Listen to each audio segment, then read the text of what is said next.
Good morning, everyone. This is Rhonda Montgomery.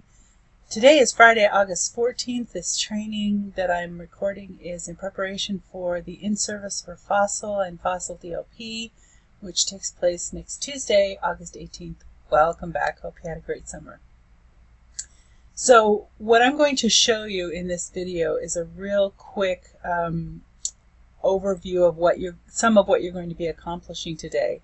The first thing I need to show you is how to take an email that I will have sent you, link into it, and save that class as your own class in your own name. So I'm going to pretend to be Shirley. Hi! I can't smile as big as Shirley, but here I am, Shirley Burrows, and I have this email that connected me to this web page that you're looking at right now. This is the Marshall Evaluation ePortfolio. I think the one that you'll be getting will say Fossils Evaluation ePortfolio. It's aligned to Marshall. And then for the people at the distance school, yours will say Fossil DLP Evaluation ePortfolio 1516.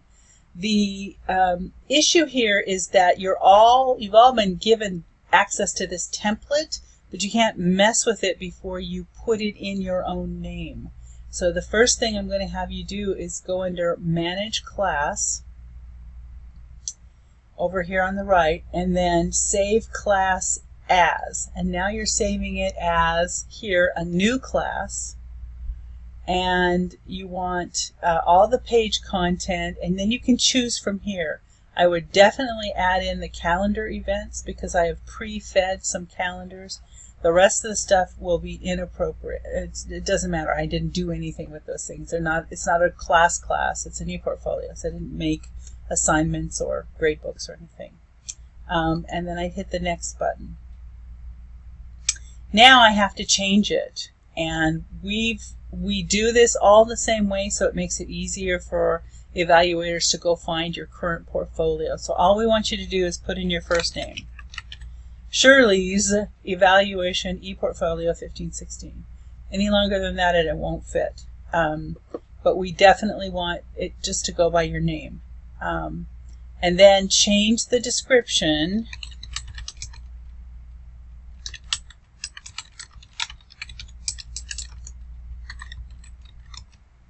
like that. Doesn't need a class code. Say finish. Boom.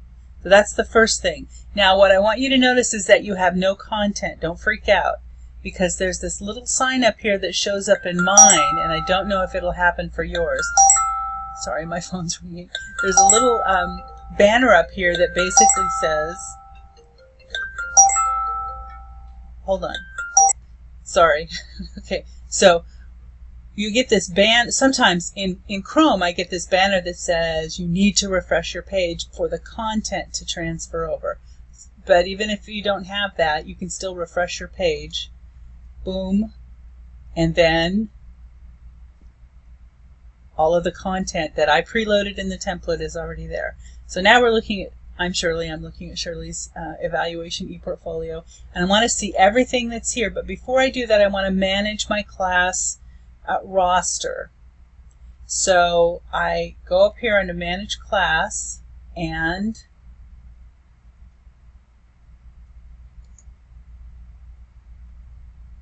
Edit Roster.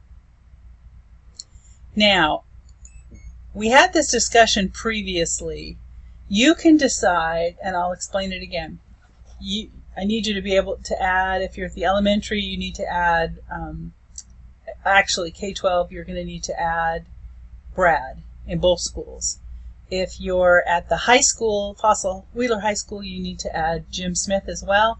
And if you're in the Valley, you need to add Liz. So you've got Brad and Liz, or Brad and Jim. Or if you're at Fossil Elementary, you're just having Brad. Whether you add that person as a student or a teacher makes a difference. If you add that person as a student, then all they can do is read what you've got. And if you put in comment discussion blocks, they can put in discussion comments. If you add them as teacher, they can actually open up your content blocks and put notes in there, but you have to decide if you want them to do that because sometimes, accidentally things can get erased or moved around or something like that. And if you've spent a lot of time inputting content or uploading stuff and then content blocks get lost, that can be very frustrating. So you might want to choose to add the person as a student. So I'm going to say add student, and I'm at Fossil Elementary, so I only need to add Brad. So I'm going to type in Brad. Oh, and there's Brad Sperry. You say add, back to roster, and I see that I have Brad Sperry added as a student. And you might send an email message telling him, okay, you're a student now in my class. And then you can close this. Or if you need to add other people, you can edit roster. Let's say I want Lisa to be able to come in and give me some peer evaluation information. So I'm going to add student, and then I'm going to type Lisa, and I'm going to add Lisa, and then back to roster. So I've got both Lisa and Brad. Okay. Now the next thing I want to do right here, and it can happen here under your evaluation, your roster area, or it can happen under Manage Class. You want to go down to this button and click Make Active. Otherwise, and then save it forever. If you don't make the class active, it'll sit in the background and I'll have to dig in and help you find it and bring it back up, which I can do. I can masquerade as you and do that, but it's just easier to make it active. The next thing I want you to notice is that I put in some, in your evaluation calendar here, I put in some dates. Just the dates that are on your calendar as in-service dates. You may want to take your calendars and add more. In fact, I'm going to put the calendar in here. So I'm going to do content block. Oops, wrong. Sorry. I didn't do that. Add content block, and I'm going to upload a file. And I want to call it Fossil Calendar, like this. And I'm going to place the block right here in the upper right-hand corner. Go next. I'm going to find the file that says Fossils Master License Calendar and upload it.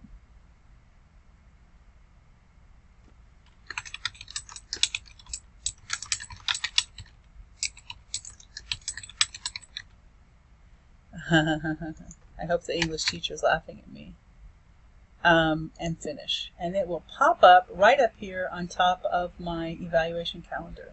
So there's your calendar for the year related to holidays and in-services and start and ending dates, etc., etc. The evaluation calendar is here, and these dates underneath here, upcoming evaluation activities, are based on this calendar. So let's say I have a conversation with Brad, and we decide that my first informal evaluation is going to be the 21st of September. No, that's too soon. It's going to be October 12th. I'm going to click here on October 12th. It opens up.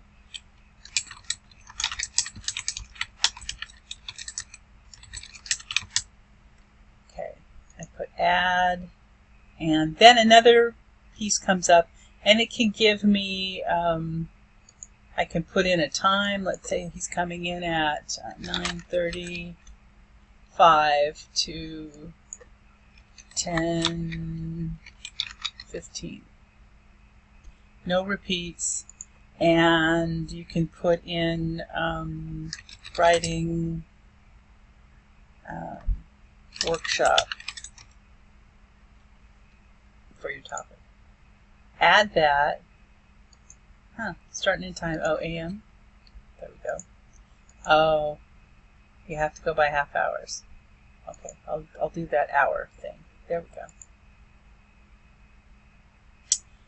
So now I have that there, and it will show up here under my upcoming evaluation activities. There it is, October 12th, first informal evaluation.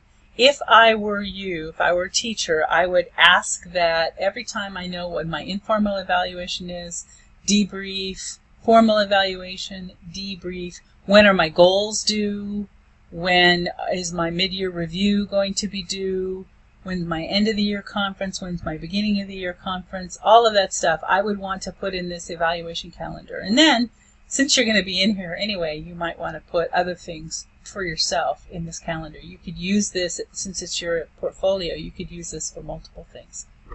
Now, the next thing I need to do is edit this content block right here. And I'm going to put in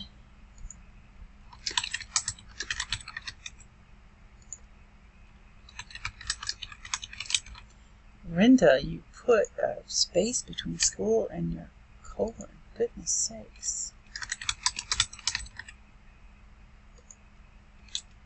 I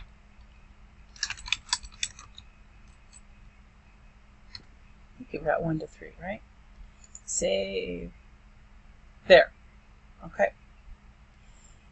Now I'm just going to do an overview of what's present. So here's your introduction page. As I scroll down, I see I have 2 even columns. We're going to go to the left column first, then we'll go back down the right column. I've got an overview, which I've completed.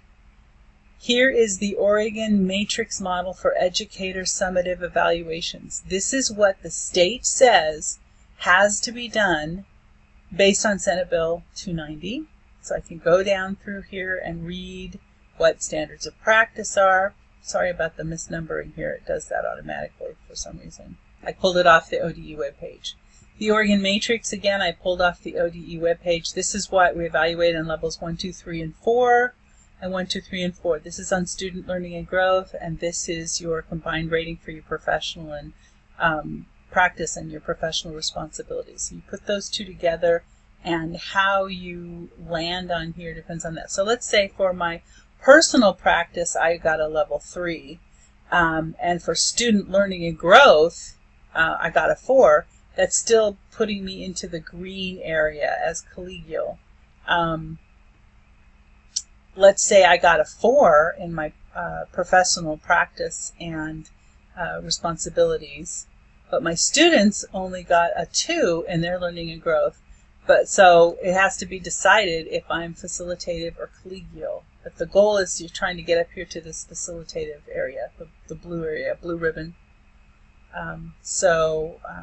The gray area, it has to be determined by your administrator, which one you are. You don't want to be down here in this gray area. You don't ever want to have a level 1 in anything. It means you're in for a plan of improvement.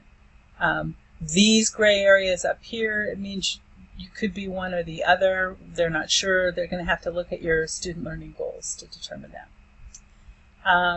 Here's the statewide components for the Oregon Matrix, and it describes all of that for you. If you keep scrolling down, it explains kind of what I just explained to you. How the scoring rubric works, etc., etc. And most of you who've been through this process with us last year, you're going to be familiar with all of this, if not in theory, at least in practice, because we went through this. We applied all of this last year. All right, so in the right-hand column, here's the fossil calendar. Here's the evaluation calendar. This is where I can add stuff to the evaluation calendar. Here is a list of the calendar dates, and so instead of having to scroll through by clicking the arrow, which I can do, I can just scroll through here, and you'll see a couple of months in advance. You don't see everything. Then I've got my my in-task standards. Remember, Senate Bill 290 denoted that everything was based on in-task standards. So what I want to do is click this link, and it'll open up those in-task standards for me, actually as an attachment, and I would save that, and I can read it. Right there, you can click on this. This is a link. It will take you to the website. This is the website for the ODE Toolkit for Educator Effectiveness. I can click on that link and go there. Here's your Marshall Teacher Evaluation rubric, and oh, your school year calendar showed up at the bottom, so you've got 2 now. So that's the first page. That's just information, calendaring, etc., etc. The next thing that should happen with you is your goal-setting conference, and actually writing your goals and preparing for your goal-setting conference. So your student learning goal 1 and 2 and your professional goal. And I am attending a course, a workshop through ODE on the 26th, and it will give us a little more information about changes they're making regarding these goals. So I don't think it's going to be a big deal. I think we're doing